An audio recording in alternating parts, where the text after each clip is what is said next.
Imagine, everyone thinks that you're a monster who killed a lot of people and friends. But after saving a hot girl and marrying her, you become the strongest person in the world and get praised by everyone. Nowadays, Rokuro is all grown up and is trying to find a girlfriend by asking out different girls from his school. However, they keep saying no, thinking he's ugly and disgusting creep. Faced with yet another rejection, he runs away from the embarrassment and ends up running into Mayu and her plot armor. Rokuro asks Mayu if he stands a chance with anyone, but Mayu, as his best friend, honestly replies that even the 5-year-old kid have better odds of getting laid than him. Emotional damage! Meanwhile, a girl with blue hair named Benio is on a train when suddenly the lights start turning off one by one. The passengers are confused when small demons hit the window, causing panic. While everyone else is in chaos, Benio remains seated calmly. As people outside see the train engulfed in darkness, Benio stands up and takes out a magical talisman. She decides to use it to open a gate, and suddenly, they are transported to a post-apocalyptic world overrun by monsters and completely destroyed. Demons enter the train through the window as Benio puts on her mask and prepares to face the challenges ahead. She unsheathes her sword and begins slashing through the demons one by one. Suddenly, a larger demon stands before her, devouring the smaller ones, while other monsters attack from behind. Although she manages to cut through most of the demons, her attention turns to the transformed and ghastly big one. The demon attacks, but she skillfully dodges and intentionally falls off the bridge. Mid-fall, she pulls out another talisman to save herself. However, before landing safely, the monster grabs her from the sky and takes off, gradually destroying her armor. Swiftly, she uses a talisman to escape the demon's icy grip and propels herself toward the beast with another talisman, impaling it and ultimately killing the monstrous creature. Before she can celebrate, she begins losing consciousness due to the exhaustion of battling numerous demons. As she starts falling, Roku has been chilling on the bridge, pondering how can he get laid. Suddenly, the portal above him opens, and Benio falls through it right in front of him. In a split second, his instincts kick in, and he jumps off the bridge, catching her before they both plunge into the water. Somehow, he manages to get them out of the water and starts breathing heavily. He notices Benio is trying to act cool as if nothing had happened. Right after that, she pulls out a piece of paper, looking confused, and walks up to Roku, handing it to him. He examines the parchment and realizes it's a poorly drawn map with a star on it, asking if she wants to go to the location marked by the star, and after her affirmation, he begins guiding her.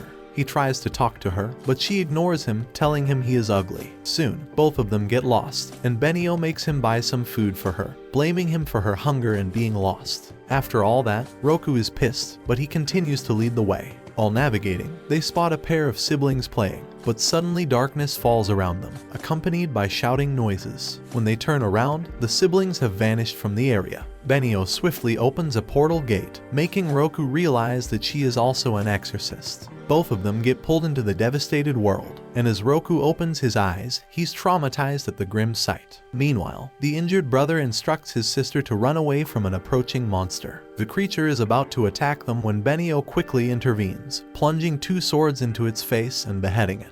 As she runs up to confront the demon, Roku recognizes her strength as an exorcist. Benio puts away her swords and approaches the kids to ensure their safety. Suddenly, another monster emerges from the ground behind her, and they find themselves surrounded by these demons called Kegare. Roku watches in horror as his hands shake with a mix of terror and anger, haunted by the events of 2 years ago. Meanwhile, Benio appears unfazed and calmly takes out several talismans, applying buffs to enhance her speed and strength. As she places the talismans on her body, they start glowing, and she picks up her sword once again. Utilizing one of her strongest attacks, she moves at lightning speed, slicing through all the Kegare surrounding them without a moment's pause. Roku watches in shock, finding it hard to believe how a dishwasher can do that. Benio continues slashing through the enemies, and soon enough, all of them fall to pieces, destroyed by her dishwashing skill. After that, she walks towards the injured boy lying on the ground and reassures his sister not to worry. Benio takes out another talisman from her pocket and places it on the boy before casting a healing spell.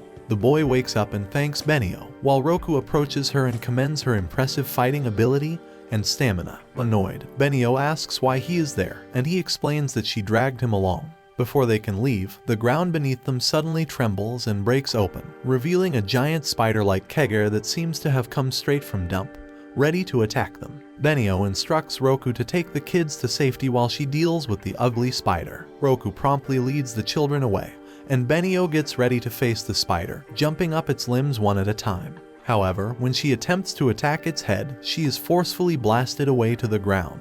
Concerned, Roku rushes to her side to ensure she's okay, but Benio realizes they will need a distraction to save the kids. She hands Roku one of her talismans and instructs him to take the siblings back to the real world while the spider approaches. Curious about her plan, Roku asks, and she responds that she is determined to defeat the spider. Roku suggests they escape together, but Benio calls him noob and she's an exorcist with the responsibility to exterminate these creatures. She walks down towards the monster, priming her sword for an attack before blasting off the ground straight towards its head. Unfortunately, the monster is pretty fat and sturdy, so the attack doesn't do much. She falls back to the ground and decides to use her special attack, attacking extremely quickly from all different angles, while Roku watches from above. Realizing she can't keep up this pace, her armor starts falling apart as she clashes with the demon again and again. When the demon attempts to attack her, she barely blocks as her armor falls apart completely. She decides to buy some time and uses an immensely strong attack that pushes the demon back into the wall, but it leaves her breathless and bleeding from the damage she took. Her stamina starts wearing out alongside her protective enchantment, so she tries to find more talismans but realizes that she used all of them. Just when she thinks it's all over, Roku appears in front of her, shocking her because he was supposed to leave with the kids. She tells him to run away, but he tells her he ain't noob, so shut the up and see the power of a real man. He takes out a talisman and walks toward the beast, getting flashbacks of a disaster from 2 years ago where he couldn't protect anyone. Ready to face reality, he uses the talisman on his hand, which starts glowing and catches fire. He uses his magic to channel the energy, converting it into a huge red gauntlet. Benio is unable to believe that this guy is an exorcist with such insanely strong energy. Roku stands strong, challenging the demon to a fight. He launches himself off of the ground and lands Detroit Smash, obliterating the monster in an instant, leaving Benio astonished that how the he defeated the monster in a simple. She walks up to him, expressing awe at the incredible power she witnessed. However, Roku seems sad and responds that it's not a power, but a curse. Benio looks at him in amazement while he looks down and suggests she forget what happened, expressing his dissatisfaction with being an exorcist. Benio becomes angry and stomps on his foot before taking out another talisman to open a portal back to the normal world. Once they return, they stand on the ground and argue. Benio insists she didn't need his help and could have handled the demon alone because she's also MC. Roku, on the other hand, doesn't believe that the dishwasher should come out of the kitchen and tells her that she would have lost against the demon if he hadn't interfered. Upset, he starts walking away, and Benio tells him they might see each other soon before leaving herself. Roku walks through the dark alleys when he suddenly realizes that he lost his bag in the water while trying to save Benio. He decides to cool off by getting a drink, but all his money is also gone, thanks to the food he bought her to show some riz, which annoys him even more. Later that night, he returns to his dorm with his bag, only to find Benio inside being coddled and fed by his master and seniors. He immediately gets upset, but his senior tells him that Benio has joined them as an exorcist and will be living there alongside them. They both glare at each other when suddenly a small flaming creature appears and jumps on Roku, telling him to back off. It introduces itself as Kina, Benio's familiar. Roku shouts at them to leave him alone and goes back to his room to get some sleep.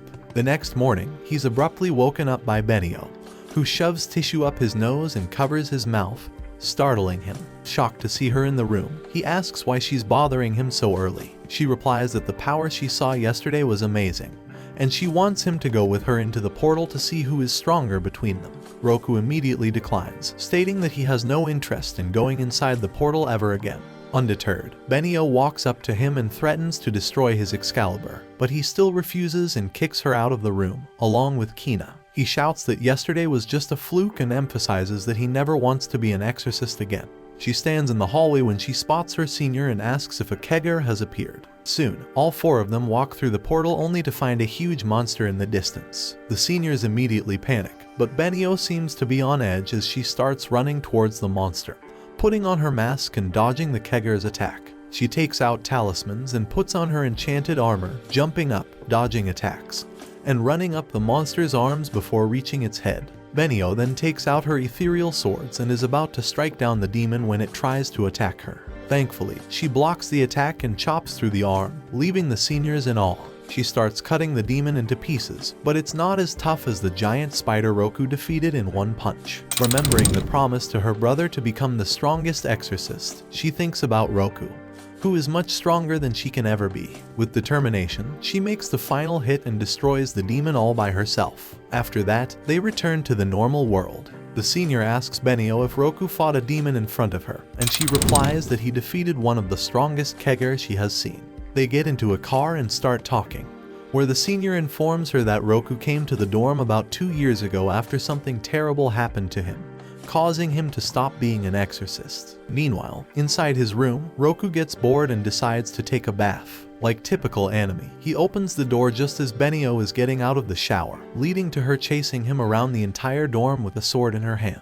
Meanwhile, Roku runs outside but collides with a blue-haired pervert wearing only his underpants. Roku asks who the he is, but their master immediately scolds him, telling him to apologize. He claims that this guy is the head of all exorcists named Arima. They all go inside, where Arima excitedly shares wonderful news. He instructs the old man to assemble his exorcists and meet him beneath the shrine. The old master, along with all his students, walks up to the shrine, and the master pulls the entire shrine, revealing a hidden trapdoor beneath them. As they go down, they enter a huge cave-like area filled with exorcists, who immediately flock around Benio to ask how she is. Meanwhile, Arima finally appears above and instructs everyone to listen carefully. He explains that an oracle appeared in front of him, revealing that the long war between the exorcists and the Kegare is coming to an end, thanks to the ascension of the child of God who will be named Miko. According to him, this exorcist is going to be a legend with powers beyond their comprehension, destined to destroy all the demons and bring peace at last. Excitement fills the air as everyone anticipates the revelation of this legendary figure. Arima calls Benio up on the stage, and there's a collective belief that she is the chosen one. However, Arima surprises them by announcing another person and calls Roku to join her on stage. Shocked, Roku is pushed onto the stage by his seniors. Roku tells Arima that he's mistaken, but Arima ignores him and declares to everyone that Benio is the strongest exorcist in all of West Japan, while Roku holds the title for the East. This revelation shocks the crowd, as they've rarely heard of Roku. Arima silences them and announces that both these exorcists will soon demonstrate their skills. Then, he states that they must fight each other with the intention to kill. Roku gets angry, refusing to comply, but Arima tells him to shut the f*** up. Meanwhile, Benio seems more than prepared, already holding her dagger out for the fight. She immediately lunges at him, attempting to slash, but Roku is fast and dodges out of the way, telling her to stop as he wants nothing to do with exorcists. Benio doesn't give a f*** and rushes at him once again, thrusting and slashing with her dagger. However, Roku cleanly sidesteps and evades her attacks, continuously backing off while she pursues. She manages to slice his clothes a bit, but Roku refuses to engage in a fight, dodging back and trying to move out of the way again and again. Despite Benio's insistence for him to use his full power, he refuses, and she catches him with a kick that flings him away. Everyone starts making fun of Roku while Armia sits down and tells Benio to try even harder, provoking Roku by saying that his friends died because of his weakness. Armia insults Roku's friends who grew up with him and died, calling them trash at their job. This is the final straw for Roku. He takes out a talisman and converts his hand into a flaming gauntlet. Roku immediately rushes at Armia with a raging scream, but Benio attacks him again, making him fall back. She then takes out more talismans and enchants her sword before attacking, but Roku, like a man, simply punches her sword, blasting her into the pillars. She falls to her knees while Roku starts walking towards Armia. However, she tells him to stop, claiming that she will defeat him and become the strongest exorcist. He tells her to shut up, but she keeps talking, which enrages him. Roku blasts a bunch of fireballs at her, and she barely manages to block and deflect them with her swords. Roku seizes the opportunity of this and rushes in to finish the fight, but Benio unleashes all of her energy, pushing Roku back. She then jumps in the air and delivers a massive strike, causing him to drop to the ground. Despite getting up again, Benio keeps attacking him at lightning-fast speed, making it difficult for him to see her movements. Roku gets mad and punches the ground, creating a smoke cloud. However, Benio doesn't want him to recover and goes up before attacking again. This time, Roku is ready and about to punch her once again. when Army uses a magic talisman to nullify their magic, and they both fall to the ground. Benio gets up while Armia walks up to them and bows down in front of Roku, apologizing for insulting his friends. He claims that he only did that to see Roku's true strength. He then turns towards the crowd and announces that these two exorcists are the famed twin-star exorcists mentioned in the prophecy. According to the oracle, their child, known as Miko, will bring an end to the Kegare and lead them to peace. In other words, he suggests that they marry each other and have a child. Fuck shit. Things have been quite awkward since the fight yesterday, and Roku finds it challenging to even look at Benio. Suddenly, his seniors, Shin and Atsushi, enter the kitchen and start teasing them. However, Benio becomes upset and declares she'll never marry someone ugly who doesn't even want to be an exorcist, deciding to move out. In the meantime, Shin and Atsushi compliment Roku on how cool he was yesterday. When Riro arrives, he informs them about an upcoming exorcism and instructs Roku to take care of Benio, who will be attending the same school from Butte. Roku goes to school and takes a seat in his class next to Mayu. The teacher then announces the arrival of a new student, and Benio walks in. Roku gets upset as he realizes that Arima must be behind this, while the teacher tells her to sit between Roku and Mayu. On the other hand, the three seniors pass through the portal and encounter a group of Kegare waiting for them. Riro quickly takes out her dagger and chants it, and they all start slashing through the demons one by one, preparing to eliminate any Kegare that comes near them. Meanwhile, back at the academy, Mayu asks Roku if he has seen Benio and sends him off to find her. Benio, on the other hand, is sitting on top of the terrace, enjoying her food alone when she suddenly senses the presence of a very strong Kegare. Riro tells Atsuki and Shin that they have to deal with these demons themselves. He doesn't want to endanger Roku or Benio. Benio, on the other hand, packs her bag and starts to leave when Roku stops her. She informs him that a powerful Kegare has appeared in the city, and the seniors might be in danger. Despite Roku's reluctance, Benio insists on going to help them. Inside the portal, the seniors are having a tough time, with both Atsuki and Shin out of energy, and Riro barely having any power left to defend them. Fortunately, Benio appears on top of a house and tells them to back off while she puts on her mask. She immediately dons her armor and uses the remaining talisman to enchant her swords, preparing for the battle. The seniors are stunned by her ability to use so many spells at once. Benio crouches down and launches herself to attack the giant demon, slicing through it with incredible speed that shocks everyone. However, the Kegare is resilient and forces her back. Meanwhile, a different Kegare appears behind her, and Riro takes care of it, instructing Benio to focus on the larger one.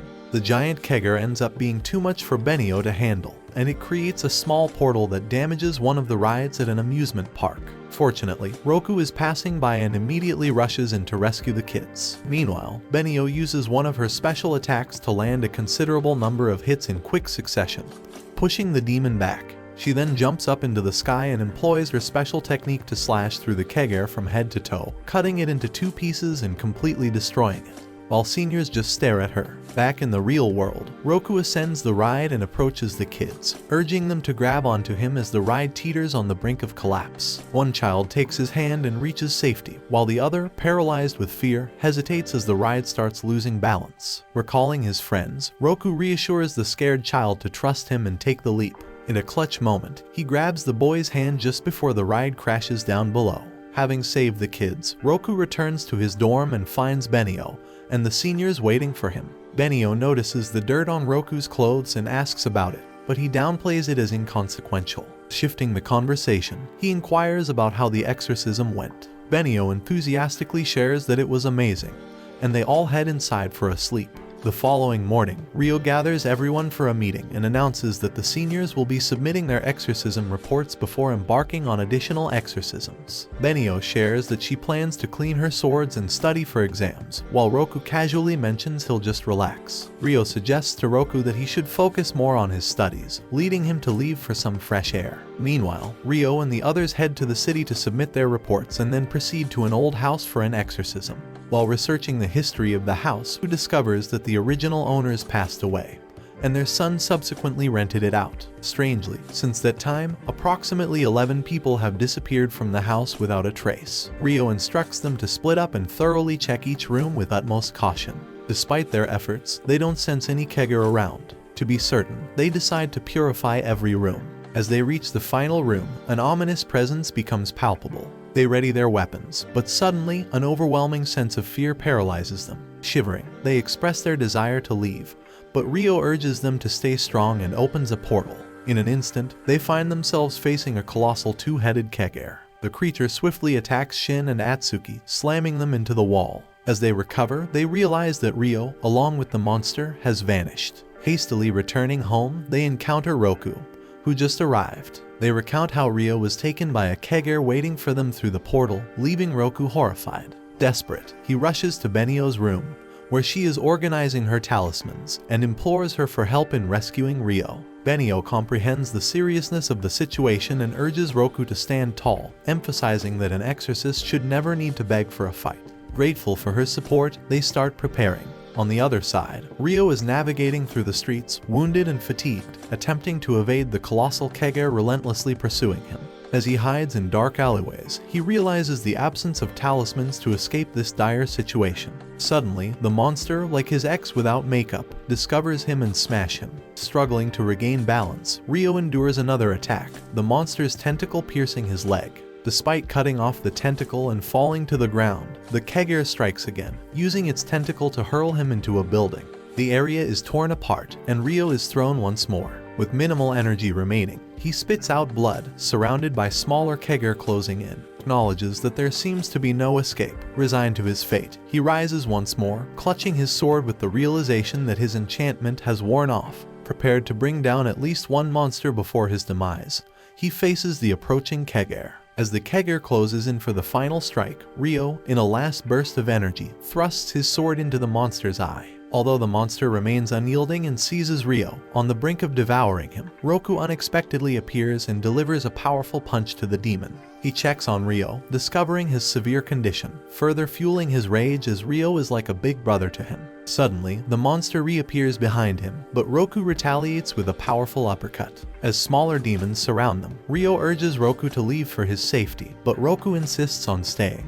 In a swift and lightning-fast attack, Benio annihilates every smaller demon simultaneously. Their victory is short-lived as the giant Kegare rises again, accompanied by more smaller monsters. Roku, slower than Benio, starts to get overwhelmed, but she swiftly comes to the rescue, destroying every monster in her path. Roku then claims the larger one as his prey, jumping in the air to dodge its attacks before delivering a tremendously powerful punch to its face, shattering it instantly. Benio quickly deals with the remaining ugly Kegare while Roku rushes up to check on Riro. He lifts Riro and they return to their dorm, where Shin and Atsuki express joy at their safe return.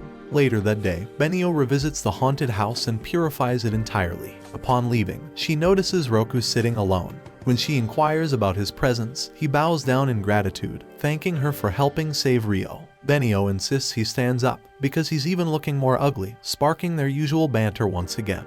The next morning, Roku visits the hospital to check on Riro, who is recovering from the recent battle. He brings sweets and snacks for Riro before contemplating whether he has the qualities needed to be an exorcist. Upon returning home, he finds everyone admiring Benio as she effortlessly creates talismans with her perfect handwriting. Roku's attempts to prove himself with talismans fail miserably, leading to more teasing from his friends. Suddenly, their old master bursts into the room, announcing a large number of Kegare spotted in the city. With Riro absent, Benio takes command, organizing the response. She even invites Roku to join, but he insists he's only coming to observe, and won't participate in the fight. As they prepare to leave, hands Roku a talisman holder, mentioning that Riro made it for him, expressing his wish for Roku to have it if he ever finds himself in the portal again. Roku enters the scene with smirk as they arrive at the location, only to discover it's an elementary school. They quickly rush inside and find a distressed teacher explaining that all the children disappeared. Benio wastes no time and opens a portal, leading them inside. Inside the portal, they find the kids being chased by Kegare. The children are surrounded, and one of them is about to be captured when Roku intervenes with a tackle, pushing the demon away and saving the child's life. Before ensuring the kid's safety, another Kegare grabs a child, and it seems like all hope is lost. However, Benio swiftly eliminates the threat with precision. She then unleashes a barrage of attacks, eliminating every Kegare in her path. Despite her efforts, a significant number of Kegare remain, poised to harm the children. Roku, feeling a sense of urgency, instructs Benio to step back. He gathers a handful of pebbles and tosses them into the air, attempting to use them as makeshift bullets. Realizing he forgot to use his talisman, he quickly corrects his mistake, enhancing the rocks, and shoots them at the approaching Kegare. Meanwhile, Shin and Atsuki ensure the safety of the children, preparing to return through the portal. As a large group of Kegare approaches, Benio unleashes her powerful attacks, and Roku, utilizing his unique skills, combats the monsters effectively, neutralizing the threat. Shin and Atsuki, despite facing a monstrous attack, manage to open the portal. However, a surprise Kegare emerges from below, slashing Shin and attacking Atsuki. Roku becomes aware of the potential danger for the children, a haunting reminder of his past with his friends. Atsuki, determined and resilient, rises once more, wielding his lance to defeat the demon. Meanwhile, Shin successfully opens the portal, allowing the children to escape to safety. Just as relief sets in for Roku, another Kegare appears behind him, grabbing him with intent to devour. However, a powerful beam strikes the monster, freeing Roku. Emerging from the smoke is a figure with red hair, exuding immense strength. He draws a dagger and, using a talisman, transforms it into a flaming sword. Plunging it into the ground, he creates a massive fire hurricane that obliterates every Kegare in its path. Roku and the others are amazed by the powerful guy who nonchalantly puts his sword away after an intense encounter. Roku, in particular, is curious and confronts him. Benio joins in, questioning why he's there. The guy reveals his name is Shimon, part of the 12 Guardians, elite exorcists skilled in magic, martial arts, and strategy. Shin and Atsuki are surprised to meet a real guardian. Shimon, irritated by Roku's ugly face, delivers a punch to his face, expressing disappointment at Roku's performance during the battle. He criticizes Roku for being a distraction during the fight, potentially jeopardizing their lives. Turning to Benio, Shimon expresses disappointment that someone like Roku is her twin star, suggesting it must be tiring. Benio agrees, calling him as both ugly and stupid. Just as they start talking, a Kegare appears, munching on other demons to transform into a giant gorilla. It smashes the ground, sending a shockwave. Our heroes manage to dodge, except for Shin and Atsuki who get hit and knocked out. Roku is worried about them and gets furious at the monster. Shimon thinks Roku is weak and tries to handle the Kegare, but Benio stops him, saying he might get hurt. Ignoring the danger, Roku steps up. He pulls out a talisman and puts on his gauntlet, charging it with magic. When the Kegare tries to punch him, Roku fights back, creating a clash. Despite the struggle, Roku overpowers the beast and destroys it with a powerful punch. Shaman is astonished by the unexpected power displayed by Roku, a seemingly ugly boy. As Roku catches his breath, a mysterious figure watches the entire spectacle from atop a building. However, as Shimon senses the figure's presence, it vanishes. Before he can look into it further, Arima contacts Shimon, urgently summoning him back to headquarters. Despite his desire to investigate, Arima pulls him back through a portal. Curious and wanting to learn more about Shimon, Roku follows through the portal. However, he quickly collapses from exhaustion due to the immense energy he used in the previous fight. Suddenly, he notices the whole team of kids and their coach standing in front of him, expressing their gratitude for saving their lives. That night, they head back to their dorm for a delightful dinner. While Shin and Atsuki chat about Shimon's awesomeness, Roku starts feeling a bit jealous of Shimon's strength. He turns to Benio and asks when Shimon became one of the Guardians. Benio says it happened 2 years ago when he was just 14. Roku is surprised because he's also 14 now, which means Shimon was stronger than him even back then. This gives Roku a goal to aim for, and he smiles, imagining the day he can surpass Shimon. The next morning, both Benio and Roku go to school. During lunch, Benio senses Kier nearby, so she excuses herself and leaves early. Roku watches her go but decides not to follow. Mayu wonders why he's so interested in her. Meanwhile, Atsuki and Shin find themselves struggling against numerous Kegare, especially a formidable one approaching. Fortunately, Benio arrives just in time, swiftly obliterating the demon. She reassures them, urging them to relax as she takes charge. The following morning, she heads to school, only to be intercepted by Mayu. Mayu asks if they can sit together, but Benio ignores her and moves on. However, Mayu persists, attempting to pair up during PE class and lunch. Later that day, as Benio is about to leave, Mayu stops her once more, expressing her desire to be friends. Benio explains the challenges of her perilous work environment, and Mayu, thinking she's involved with the Yakuza, is left with unanswered questions as Benio departs for home. On their way home, Roku calls out to Benio, attempting to engage in small talk. However, he's swiftly attacked by her familiar, which disapproves of him. Undeterred, Benio resumes walking. Upon reaching home, they discover that Ryu has been released from the hospital, prompting a celebratory party with pizza and more. During the conversation, Ryu mentions that he, Shin, and Atsuki are scheduled for another exorcism the next day. Benio promptly volunteers to join. Amidst the joy, Roku unexpectedly speaks up, expressing a desire to come along, suggesting that Ryo might still be weakened from previous battles. The group is left in shock and silence, leading Roku to feel embarrassed. To defuse the situation, he claims it's just boredom. In response, Ryo excitedly embraces him, expressing delight at the prospect of Roku joining them for the exorcism the next day. The next morning, Benio gets ready for her training, while the three seniors are geared up. Suddenly, Roku screams and runs down.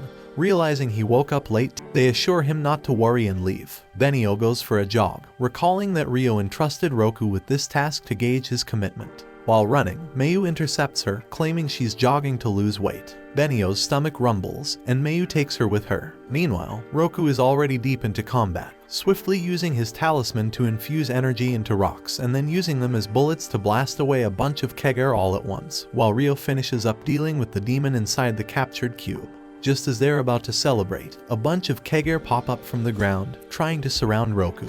He quickly backs off towards the others. Ryo takes the lead, and they all move together to face the threat. Meanwhile, Mayu takes Benio to a restaurant, hoping to become friends. Suddenly, the whole place shakes, and the lights go out. Benio senses something dangerous in the portal. A massive Kegare appears, causing chaos. When Ryo tries to attack, the demon effortlessly knocks him away. Shin and Atsuki quickly try to create a barrier, but the monster easily swipes it away, destroying their talisman, and prepares for another attack. Benio rushes out of the restaurant, discovering a rift between the real world and the portal world. She sees the chef overwhelmed by a swarm of Kegare. Swiftly, she pulls out a talisman and enters the portal, leaving Mayu behind. Meanwhile, the Kegare attempts to attack Roku, but Ryo intervenes, taking the hit and collapsing on the ground. Roku, seeing his entire team incapacitated, becomes furious. He strides toward the Kegare, unveiling his special talisman and activating his magical flaming gauntlet. The Kegare attempts a punch, but Roku effortlessly leaps over it,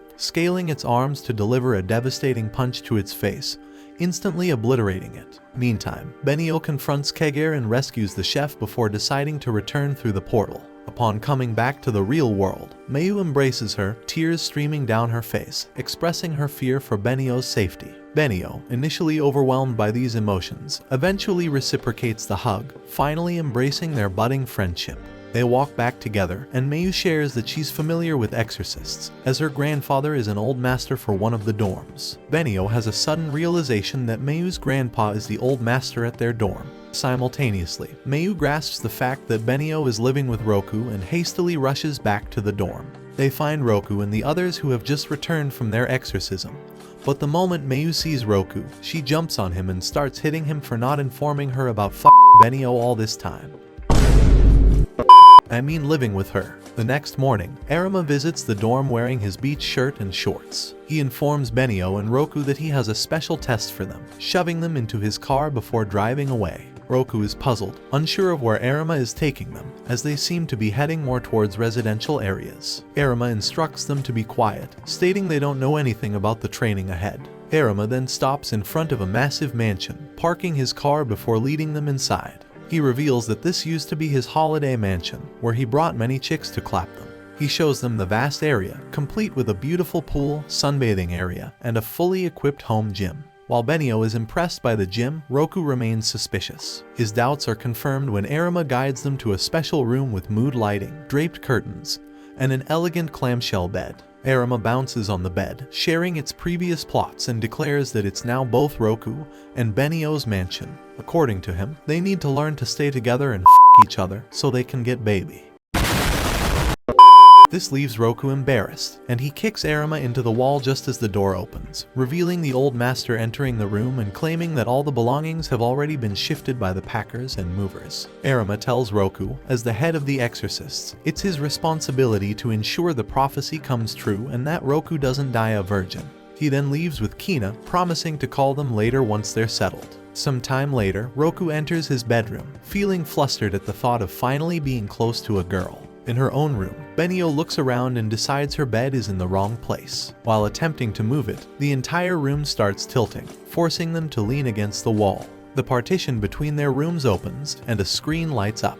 Arima explains that this is one of their trials, and the only way to escape is by working together. He adds that magic is nullified, so they must rely on physical prowess and love to overcome the challenge. After Arima disappears, Roku surveys the room and realizes they need to jump from one bed to the next to reach a screwdriver, allowing them to open the air vent and escape. Benio gets ready, but Roku tells her to wait. When he attempts to jump onto the first bed, he slips and falls back, hitting his head on the wall. Benio smirks, then elegantly jumps onto the bed, extending a hand to help him up. In the process, he ends up falling over her and gets so close to a girl for the first time. Roku is boosted up by Benio, and he suggests she make the jump so he can boost her as well. Unfortunately, as soon as Benio jumps, Roku closes his eyes and receives a knee to the face. They both fall but manage to get back up, preparing for the same boost to happen. This time, Benio instructs him to concentrate, and together they successfully make the jump to the final bed. Following this, Benio swiftly throws down a rope for Roku, who uses it to climb up. Finally, they face the last challenge of reaching the screwdriver to open the vents. Recognizing the need for teamwork, Roku bends down, allowing Benio to climb on top of him. As he stands up, she reaches for the screwdriver, quickly unlocking the vents. They both climb in and navigate through the dark fixtures. Suddenly, Roku receives a call from Atsuki, who urgently informs them about a massive Kegare attack. He shouts that they need both Roku and Benio ASAP to address the situation. They swiftly navigate through the vents with a flashlight, eventually reaching a screen at the end. The screen states that they must answer questions correctly to proceed, otherwise they'll have to start over. Roku expresses frustration at Arima, but Benio advises him to concentrate on the task. They contemplate the questions before Roku, finally engaging his brain, provides the correct answer. This action opens a trapdoor beneath them, leading them to safety. Upon landing, Benio quickly takes out her talisman. While the seniors struggle against the Mantis Kegare, cornered and facing a tough battle, Roku arrives just in time. He punches the Kegare away using his flaming gauntlet, saving them from a dire situation. The angered Kegare attempts to slash Roku, but Benio intervenes, thrusting her swords deep into the demon's back. The Kegare rolls around in an attempt to shake her off, prompting Roku to climb a building. He instructs Benio to step back, and as he jumps down, Roku delivers a powerful punch that propels the monster away, shattering it into pieces. Relieved, they share a moment of happiness, but Roku notices that one of Benio's hair ties is missing. She panics, explaining that it was a gift from her brother and holds great sentimental value. She searches frantically, fearing she lost it. In a quick decision, Roku grabs her and takes her back to the mansion. Jumping into the vent, he retrieves the hair tie. Benio, deeply moved, her cheeks flush with a blush, and she wants to reward him by charging his Excalibur. Lord have mercy.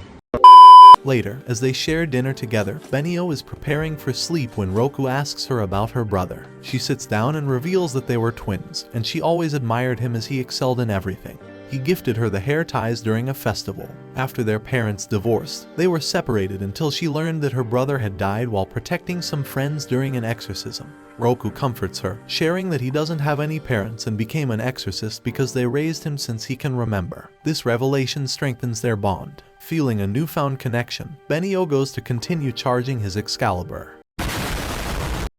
They go back to sleep. The next morning, Mayu walks into the mansion to confront Roku, having heard that he's here to bang Benio to have baby. She questions, and Roku quickly clarifies that he doesn't want anything, but they are forced by the head exorcist, Arima. But I know he really want upgrade his Excalibur. Mayu turns to Roku, asking why he's getting back into exorcism.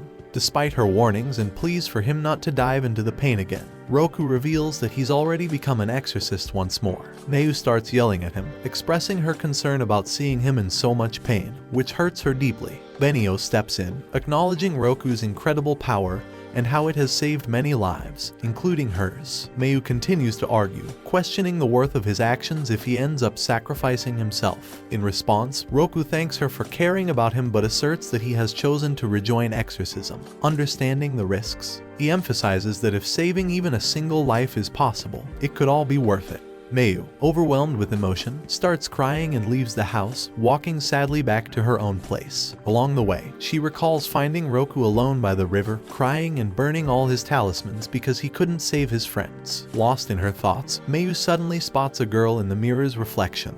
But when she turns, no one is there. She dismisses it as a hallucination and continues walking. Back at the mansion, Kina brings lunch for Benio and notices a green lucky charm that Roku claims to be Mayu's childhood possession. He recognizes it as a talisman and insists that Roku needs to return it to her, as it conceals her magic from Kegare, offering protection.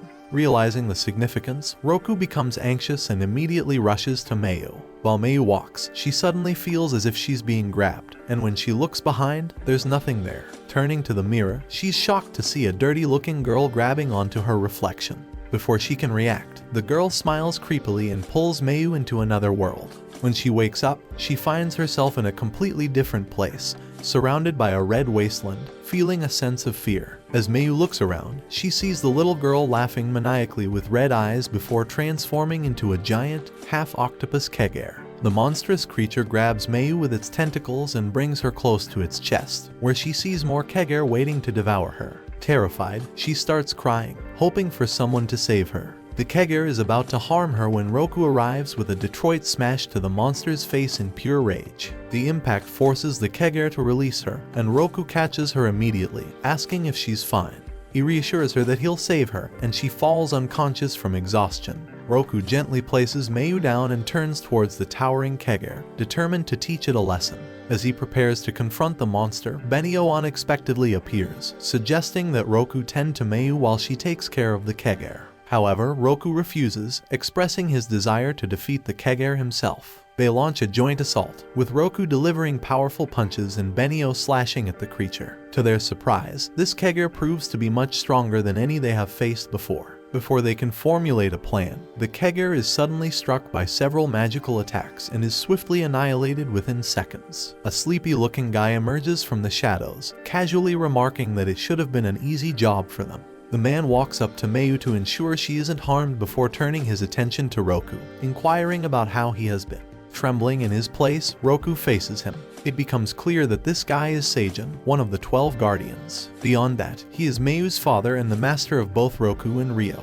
having imparted all their knowledge to them. Roku attempts to flattering Seijin, but Seijin doesn't He begins to administer punishment while Benio watches. After slapping his ass, Seijin grabs Roku's arm and mentions that Arima informed him about Roku's return to exorcism. He questions whether Roku truly wishes to become an exorcist once again. Roku looks down, expressing that he no longer desires to be the strongest or cares about prophecies. However, he can't bear to see people around him get injured. Seijin slaps him, causing Roku to fall to the ground. While Roku is down, Seijin dismisses Roku's idealistic words, stating that no one cares about such sentiments. Undeterred, Roku rises to his feet and reaffirms his sincerity. Hearing this, Seijin approaches him and challenges Roku to a fight, aiming to assess whether Roku had it what needed for the path of an exorcist. Roku appears shaken by Seijin's words, but Seijin continues, stating that he won't hold back in their fight. He suggests that Roku also approach the fight with the intent to kill.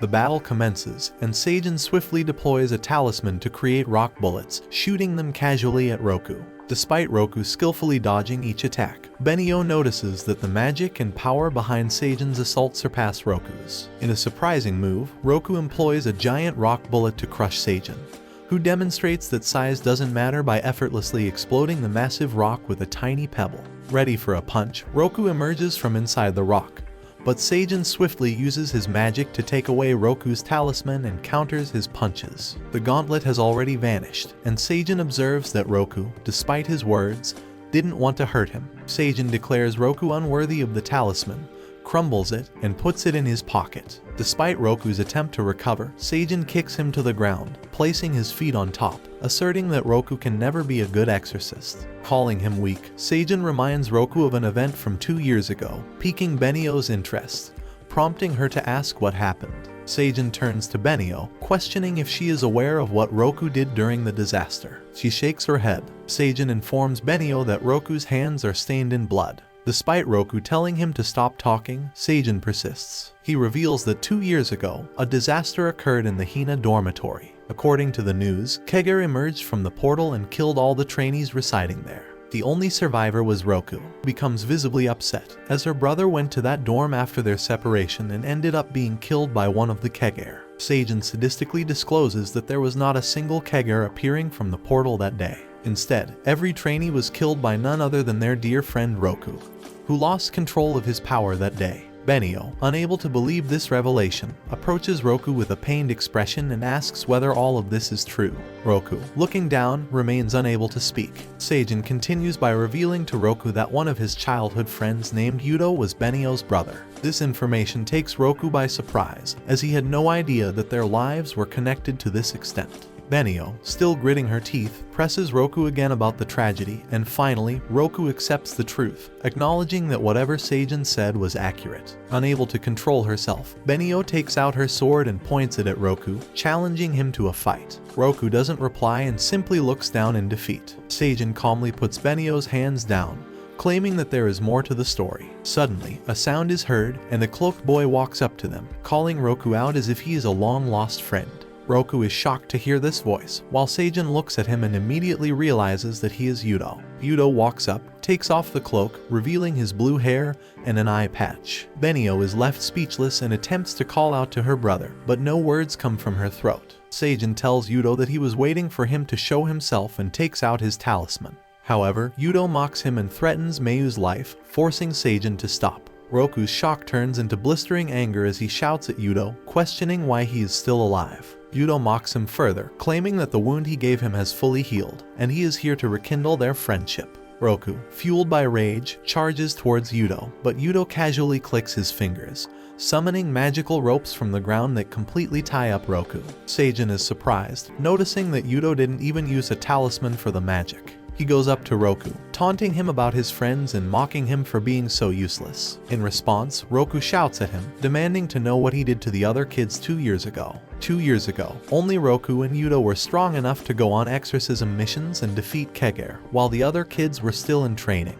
Among them, Roku was the strongest by far, followed by Yudo, and everyone admired and aspired to be like them one day. Yudo gathered most of the kids inside a room and promised them that after he infused some power in them, they would be just as strong as Roku. All of them decided to enhance their abilities, as the path of becoming stronger conventionally seemed too challenging.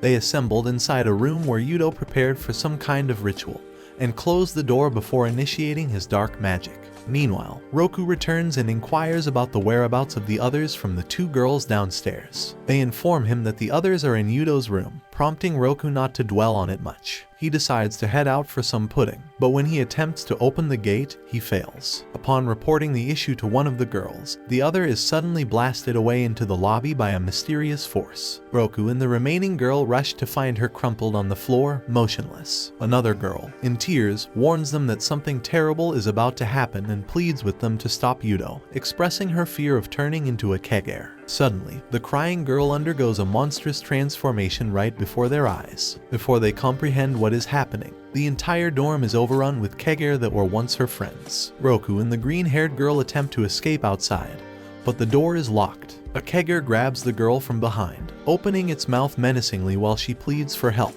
Roku, frozen in place, watches in horror as the girl is devoured before his eyes. Witnessing this, Roku succumbs to despair, which quickly transforms into a hell rage. Benio is in disbelief, struggling to comprehend how a human could turn into a Kegare. Seijin explains that it's called Kegare corruption, a dark and rare practice known to only a few courageous individuals willing to delve into the dark arts. He reveals that Yuda used the kids at the dorm as test subjects to understand the extent of the power he could gain and how to perfect the transformation. In essence, Seijin claims that the one responsible for the tragedy is not Roku, but Benio's own brother, Yuda. Benio rejects this revelation, insisting that her brother is the kindest person she knows and would never do such a thing. However, Yuda himself interrupts, telling Benio to be quiet as her voice annoys him. He dismisses her defense, stating that he's tired of hearing her righteous chatter. Seijin advises Benio to face the harsh reality, asserting that Yuda has consistently deceived those closest to him and, in his true nature, is a psycho and twisted man. Devastated by Yuda's cold revelation, Benio confronts him, questioning whether their shared moments were all lies. Yuda heartlessly adds to her pain, declaring that he never loved her and considered her a foolish sister who couldn't keep up with him, deeming her one of the worst things that happened to him. This leaves Benny in shock. Roku, fueled by rage, breaks free from magical restraints using sheer physical strength. He moves towards Yuuta, vowing never to forgive him for his actions, even if it costs him his life. Breaking the final rope, Roku charges at Yuuta, and to everyone's surprise, his fist transforms into the flaming gauntlet without the need for a talisman. He strikes Yuuta, who dodges and retreats. Seijin is astonished that Roku could unleash such power without a talisman. As the dust settles, Seijin realizes that Roku has lost control, consumed by rage with his eyes turning red. Roku relentlessly attacks Yuuta, but Yuuta easily stops the assault, unfazed. Yuuta remarks that he has mastered the art and maintains full control, unlike Roku. With a flick, Yuuta sends Roku crashing into a wall. Despite being blown away multiple times, Roku persists in his relentless attacks on Yuuta, who seems to enjoy the game of flicking him away like a tennis ball. Roku, consumed by rage for the dead kids, continues to assault Yuuta without regard for his own well-being. Benio, watching from afar, is horrified to see her brother sadistically hurting Roku. Emerging once again, prepares for an incredibly strong punch. However, Benio steps in between them, attempting to block the hit with her sword. Despite seeing her, Roku fails to stop and sends Benio flying into a container. Concerned, he approaches her, questioning why she intervened. Benio explains that she couldn't bear to see him succumb to the rage within.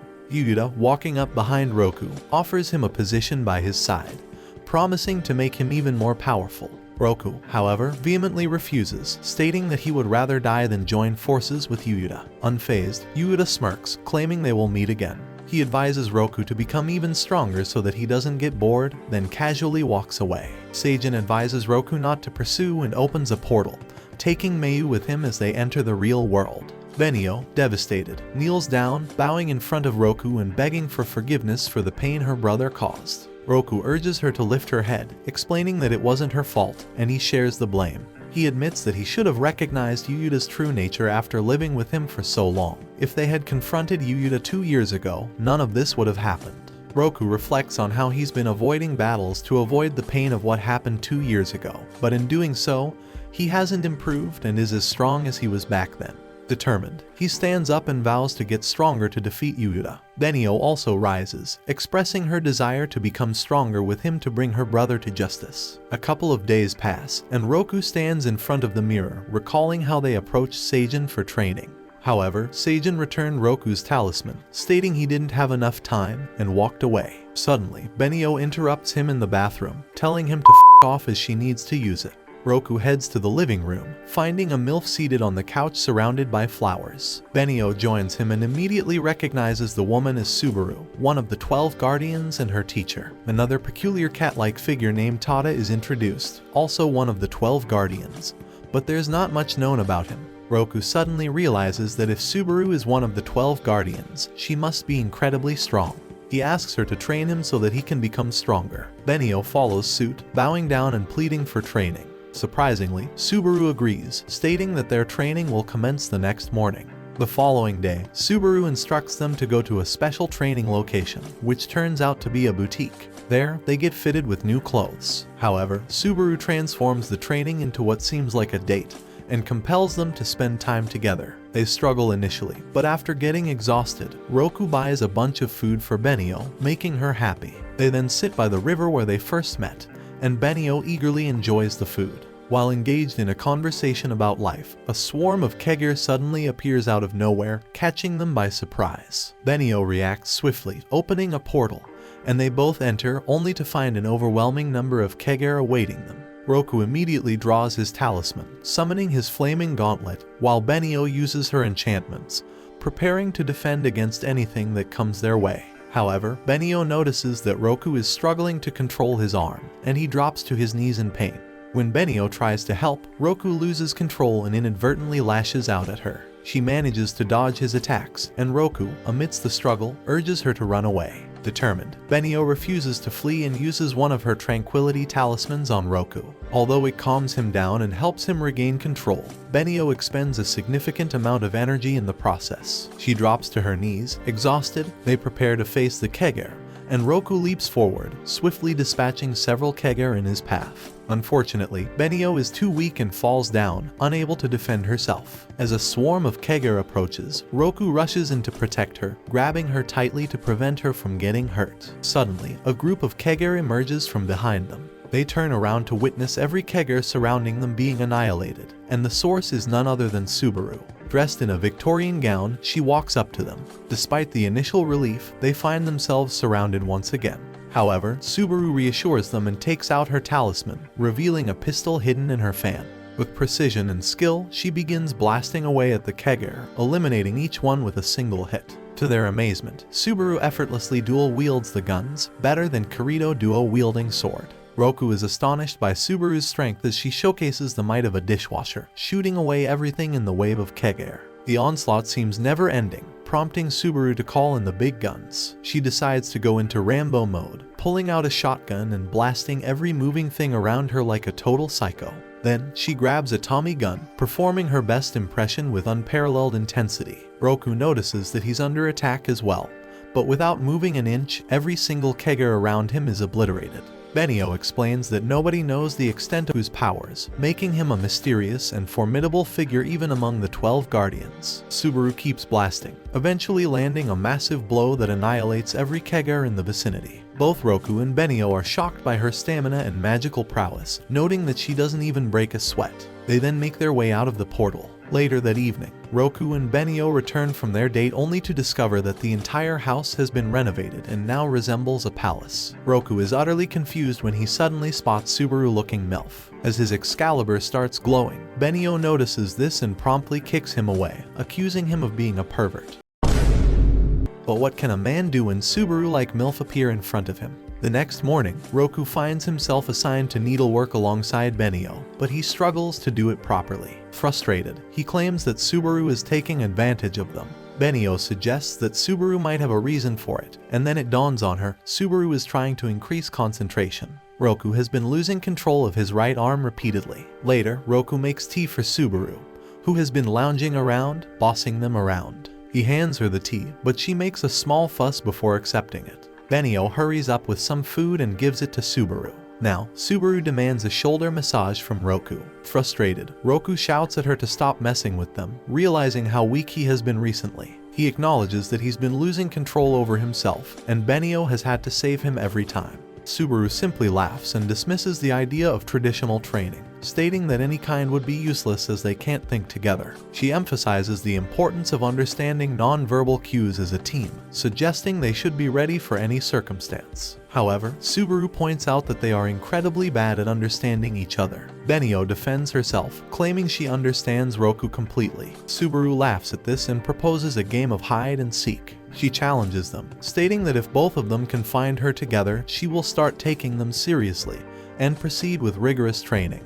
Eager to prove themselves, Roku and Benio immediately accept the challenge. Roku believes it should be easy to find someone like Subaru trying to hide, especially in a massive dress. Subaru begins the countdown, surprising Roku as he wonders how she can hide when she's standing right there. However, as soon as the countdown ends, she disappears into thin air. They immediately start searching all over the house, but their efforts prove futile as they can't find any place where she could hide. Benio calls out to Roku, who rushes to her, only to find Subaru in her room with a magazine that he mistakenly thinks is his girlfriend. Benio is frustrated with him when they find a note inside the magazine from Subaru. The note advises them to always hide his gems and mentions that she's going outside. Roku swiftly rushes out alongside Benio, but after a brief moment, he halts, pondering where exactly he's heading, calls him an idiot before their attention is drawn to a couple of girls conversing about a stunning woman in a dress. Roku promptly inquires about the woman's location, and they guide him to a nearby cafe. Upon arriving at the cafe, Subaru is nowhere to be found.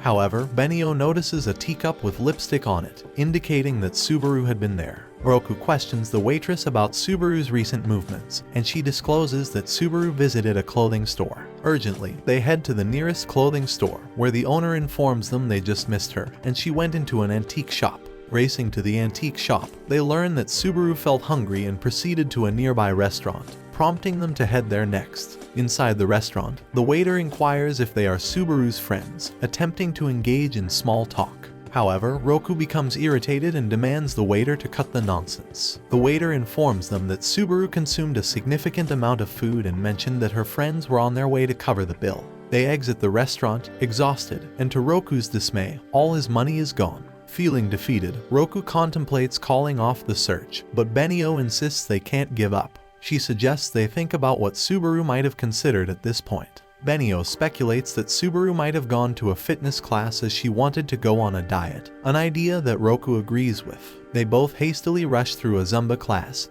Finally, they spot someone they believe to be Subaru from the back, but it turns out to be a toddler with a wig. The toddler hands them a note, indicating their guess was nice but unfortunately incorrect. Disheartened, they exit the building, exhausted. Suddenly, the entire area turns red, signaling the presence of a Kegare nearby. Benio swiftly opens a portal, and they enter, preparing for a battle. Abruptly, two massive tentacles attack them, but they manage to cleanly dodge away. It turns out the Kegare is a giant octopus. Roku strongly dislikes the monster, so he quickly gathers some rocks, enchants them, and hurls them at the creature. However, the pliable body of Kegare effortlessly deflects all of Roku's attacks. Benio, determined to fight, wields her swords and employs her special blade dance technique.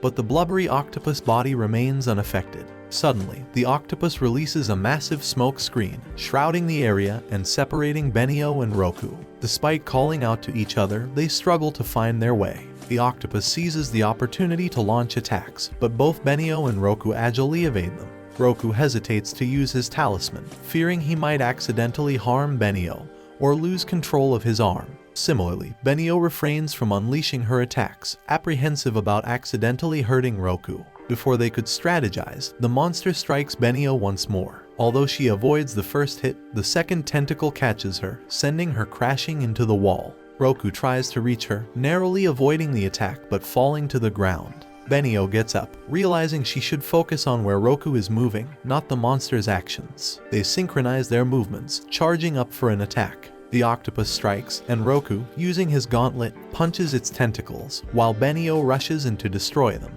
In a coordinated effort, they propel themselves towards the octopus, delivering a powerful attack that blasts a hole through the monster, obliterating it completely. Suddenly, applause rings out, and they turn to find Subaru and Tada on top of the building. Subaru congratulates them on their improved teamwork, noting Roku's better control over his arm. They savor their victory, but Subaru reminds them the game isn't over. However, acknowledging their success, she sighs, disappears, and concedes the victory. The next day, she leaves a note with Benio, who reads it with a displeased expression. Benio storms into Roku's room, finding yet another culture magazine, and angrily tosses them all away. A few days pass without any incidents, and Roku dedicates himself to rigorous training, pushing his limits. He notices a significant increase in his power, demonstrated by extinguishing flames with his punches. Reflecting on his past loss of control and the desire to never harm Benio again, he focuses on reigning in his extra power. Roku practices using his punches, ensuring none of the flames go out. Satisfied with the result, he contemplates how to defeat Yuda. However, he realizes that restraining his strength won't be enough against Yudo. To face Yudo, Roku understands he must unleash his complete strength without holding anything back while maintaining control. Deciding there's no use dwelling on the problem, Roku calls it a day and heads back up, only to find thick smoke billowing from the kitchen. Rushing in, he discovers Benio concocting something in a giant pot, emitting a foul smell that makes her look like a scientist at a nuclear plant.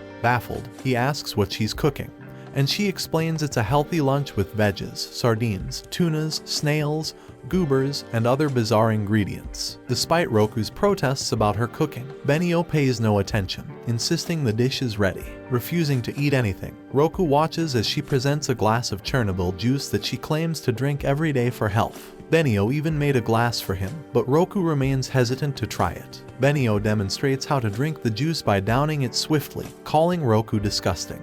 Not one to back down, Roku gulps it down as well, only to discover it's incredibly bitter and awful. Rolling on the floor and cursing, he gets up and tells her she sucks, so should never cook, because cook have to leave the town. Offended, Benio challenges Roku to cook, asking if he can. Confidently, he claims to be an excellent cook. Benio, giving him a sidelong glance, suggests that he should prove his confidence by preparing something. Embracing the challenge, Roku proposes a rotational policy, lunch prepared by Benio and dinner by him. However, if his cooking surpasses hers, Benio agrees not to cook at all. She accepts the challenge and informs Roku that she'll be heading out for an evening jog, leaving him to get ready for the cooking task.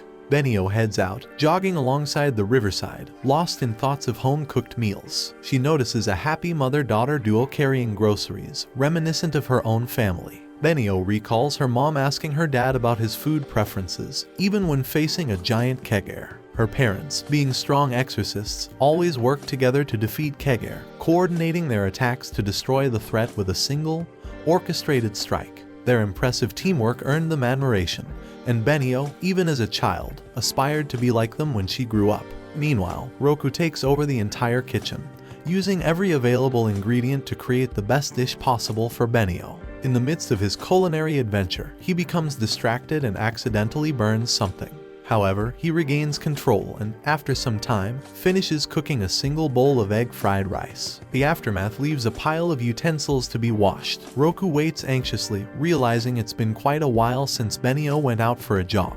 Concerned, he starts to worry about her well-being. Meanwhile, Benio snaps back to reality when Kina suggests heading back home due to the darkening sky.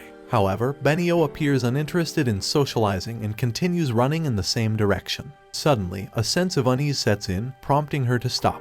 Kina starts trembling and informs her that he senses the presence of a large Kegare nearby. Without hesitation, Benio responds that she will deal with it right away. Sometime later, Roku arrives at the spot with the packed food, worried it might go cold. Searching for Benio, he considers the possibility of her going alone to confront Kegare. His intuition proves correct when he finds Benio inside a portal, wielding her swords against massive monsters. Even Kina appears frightened by the colossal titans before her, but Benio remains undeterred. As she prepares to strike, a sudden blast comes from within the Kegare, and a mysterious figure kicks her to the ground. The stranger, with a peculiar appearance resembling a human Kegare hybrid, questions whether she's an exorcist. He walks toward her with a golden eye and urgently asks for information about the twin exorcists, warning that he doesn't have much time. He gives her options: provide the information and live, or refuse and face certain death. He begins counting down to 10, making it clear that he will kill her regardless after the countdown. As the countdown begins, Benio is overcome with PTSD from her childhood when her parents were defeated and held captive by the same monster, reminiscent of choosing between saving her dad or mom. Determined, she gets back on her feet, gripping her swords, and angrily shouts his name, surprising Kamui. In a burst of fury, Benio attacks Kamui, who questions how she knows about him. Ignoring the question, she continues her assault, but Kamui easily evades her strikes. Undeterred, Benio runs at full speed, attempting to land attacks while questioning Kamui about the countless lives he has taken without remorse. Desperate to find an opening, Benio questions Kamui if he remembers the exorcist couple he killed 6 years ago. His cold response infuriates her, prompting her to attack. However, to her horror, Kamui effortlessly breaks her sword with a light punch and uses a magic blast to shatter her leg, sending her to the ground. Approaching her, he callously remarks on the countless lives he's taken and delivers a massive kick to her face, breaking her face armor and tossing her aside. As Benio lies motionless, Kamui questions if her life's purpose has been seeking revenge for her parents. Mocking her, he places his foot on her head and gives her 2 gruesome choices: death by being crushed, akin to her parents, or having her head smashed into the ground. He coldly informs her that she has 10 seconds to decide her fate. As Kamui continues the countdown, Benio recalls the promise she made at her parents' funeral to avenge them someday. She cries out, feeling utterly useless. Kamui is about to conclude his countdown when suddenly, Roku intervenes with a powerful punch that sends Kamui flying. Scolding Benio for her reckless attempt to face the Kegare alone, Roku informs her that he even brought dinner, worried it might get cold. Touched by his gesture, Benio urges Roku to run away, fearing that he can't defeat Kamui. Kamui emerges from the rubble, vowing to kill them both, but a Kegare interrupts, giving Roku and Benio a chance to escape to safety. Roku quickly tends to Benio's injuries and suggests that they should return and report the incident to the higher-ups. However, Benio, overwhelmed with emotions, opens up to Roku about how her parents died because of Kamui. Roku, empathetic, shares that he, too, lost everything, but she gave his life meaning. He promises Benio that they will come back and defeat Kamui, no matter what. But for now, their priority is to survive and focus on getting stronger to fight another day. And that's where this video ends. Watch the next one and take care.